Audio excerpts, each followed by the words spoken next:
ചർച്ച നീട്ടിക്കൊണ്ടുപോകാനാണ്. എത്താം അങ്ങനെയായിരുന്നെങ്കിൽ അന്ന് തന്നെ അദ്ദേഹം പറഞ്ഞാൽ മതി പോയി കീഴടങ്ങാൻ. അപ്പൊ തന്നെ കീഴടങ്ങിയല്ല, അപ്പൊ ചർച്ച നീണ്ടുപോകാതെ കുറെ കൂടി നന്നാകുമായിരുന്നല്ലോ. അല്ല, ഞാൻ പറഞ്ഞു കോൺഗ്രസിന്റെ ഭാഗമായിട്ടാണല്ലോ ഇപ്പോഴല്ല പുറത്താക്കിയത്. അപ്പൊ കോൺഗ്രസ് നേതൃത്വം പറയാനുള്ളത് പോയി കീഴടങ്ങൂ, ഞങ്ങൾ പ്രതിസന്ധിയിലാക്കല്ലേ എന്ന് അവർ പരസ്യമായിട്ട് ആരോടും പറഞ്ഞായിട്ട് കണ്ടില്ല, ഒരു നേതൃത്വം പറഞ്ഞായിട്ട് കണ്ടില്ല. ഇപ്പൊ പറയുമ്പോൾ അറസ്റ്റ് ചെയ്യാൻ വൈകിച്ചത് ഇത് ചർച്ചയാക്കി നിർത്താൻ വേണ്ടിയാണെന്ന്. അപ്പൊ കോൺഗ്രസ് നേതൃത്വം അപ്പൊ തന്നെ പറയണ്ട, ഉടൻ തന്നെ പോയി ഹാജരാകൂ, കീഴടങ്ങൂ, മറ്റു ചർച്ചകളിലേക്ക് പാർട്ടിയെ പ്രതിസന്ധിയിലാക്കല്ലേ എന്ന് നിങ്ങളോട് ആരോടും പറഞ്ഞതായിട്ട് എന്റെ ശ്രദ്ധയിൽപ്പെട്ടിട്ടില്ല.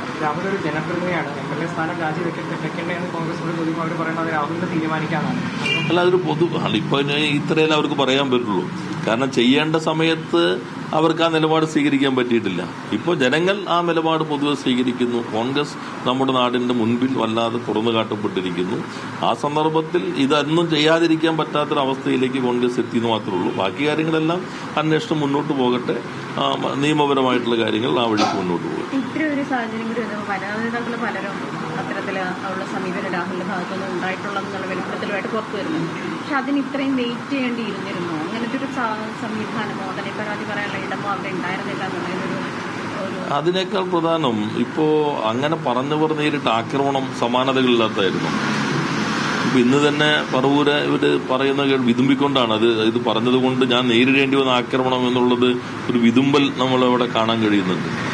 മറ്റൊരു പെൺകുട്ടിയുടെ പരാതി മാധ്യമങ്ങൾ കണ്ടത് എങ്ങാനും പറഞ്ഞിരുന്നെങ്കിൽ എത്രമാത്രം ഭീകരമായിട്ടുള്ള സൈബർ ആക്രമണത്തിന് വിധേയമാകുമായിരുന്നു എന്ന് ഭയമുണ്ടായിരുന്നു എന്നുള്ളതാണ്. പിന്നെ നേതൃത്വത്തിന് ഇതെല്ലാം അറിയാമായിരുന്നു എന്ന് തന്നെയാണല്ലോ ഇപ്പോ ഈ കോൺഗ്രസിനകത്തുള്ള ആളുകൾ തന്നെ പറയുന്നത്. അങ്ങനെ അറിയുമ്പോൾ അവർ തിരുത്തിക്കാന്നതിനോ മറ്റു രൂപത്തിൽ നടപടിയെടുക്കുന്നതിനോ പകരം പ്രോത്സാഹനവും പുതിയ പദവികൾ നൽകുമ്പോൾ പിന്നെ സ്വാഭാവികമായിട്ട് ആ പാർട്ടിയിൽ ആരെങ്കിലും അത്തരം ഒരു പരാതി പരസ്യമായി പറയാൻ ധൈര്യപ്പെടുമോ? ഇതിലിപ്പം മുകേഷ് അടക്കമുള്ള എംഎൽഎമാർക്കെതിരെ ഇങ്ങനെയുള്ള ആരോപണം ഉന്നയിച്ചിട്ടുണ്ട്. CPM അതിലൊരു നടപടിയെടുത്തില്ല എന്നാണ് കോൺഗ്രസ് അവരുടെ നീക്കത്തെ ഉയർത്തിക്കാട്ടിക്കൊണ്ട് പറഞ്ഞത്. അല്ല, അതല്ലല്ലോ ഞാൻ പറഞ്ഞത്. അത് നമ്മൾ ഈ ഇതുപോലത്തെ നിങ്ങളൊക്കെ മാധ്യമ പ്രവർത്തകരല്ലേ, ഇന്ത്യയിലോ ലോകത്തോ ഇങ്ങനൊരു സംഭവം കേട്ടിട്ടുണ്ട് ഏതെങ്കിലും ഒരാളെ കുറിച്ച്? ഇനി പ്രതിപക്ഷ നേതാവ് പറയുകയാണെങ്കിൽ 2 MLA-മാരെ കൂടി പുറത്താക്കിയിട്ടാണ് അദ്ദേഹം പറയുന്നതെങ്കിൽ പക്ഷെ ഞങ്ങൾ അതുകൊണ്ട് എന്താ പറയുക, ഇതൊന്നും താരതമ്യപ്പെടുത്താനേ പറ്റില്ല. ഇത് നമുക്ക് ഒരു തരത്തിലും ആരും സങ്കല്പിക്കാൻ പോലും കഴിയാത്ത കാര്യങ്ങളാണ് ഇപ്പോൾ കേട്ടുകൊണ്ടിരിക്കുന്നത്.